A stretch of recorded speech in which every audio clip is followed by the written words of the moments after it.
السلام علیکم ورحمۃ اللہ وبرکاتہ۔ الحمدللہ رب العالمین، اللہم صلی علی محمد وعلی آل محمد۔ چھپکلی کو مارنے کے حکم کے بارے میں سوال کیا گیا ہے۔ ابن ماجہ کے اندر یہ روایت موجود ہے۔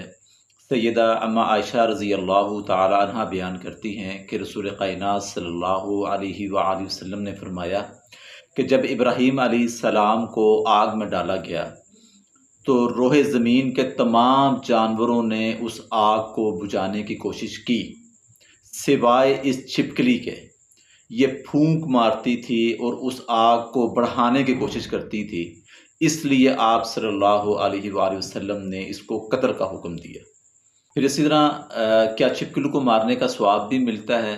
جی، صحیح مسلم کے اندر یہ روایت موجود ہے کہ اللہ کے نبی صلی اللہ علیہ وآلہ وسلم نے فرمایا کہ جس نے پہلی ضرب کے اندر چھپکلی کو مارا اس کے لیے 100 نیکیاں لکھی جاتی ہیں، جس نے دوسری ضرب میں مارا اس کو اس سے کم نیکیاں ملتی ہیں، اور جس نے تیسری ضرب میں مارا اس کو اس سے بھی کم نیکیاں ملتی ہیں۔ تو چھپکلی کو مارنے کا حکم ہے، چھپکلی کو مارنے پر نیکیاں ملتی ہیں۔ چھپکلی کو مارنے کے بعد کوئی آپ کے اوپر غسل فرض نہیں ہے، کوئی نہانا ضروری نہیں ہے، آپ ہاتھ دھو سکتے ہیں، اور بلکہ اماں عائشہ رضی اللہ تعالی عنہ نے ایک نیزہ سا بنایا ہوا تھا چھپکلی کو مارنے کے لیے، اور وہ کہا کرتی تھی کہ یہ وہ چھپکلی ہے کہ جو ہمارے باپ ابراہیم علیہ السلام کو جب آگ میں ڈالا گیا تو یہ پھونکے مار کر اس آگ کو جوش دیتی تھی، بڑھاتی، جبکہ اس کی پھونک سے آگ نے کہاں جوش مارنی تھی، اسی لیے اس کو قتل کرنے کا حکم دیا گیا ہے۔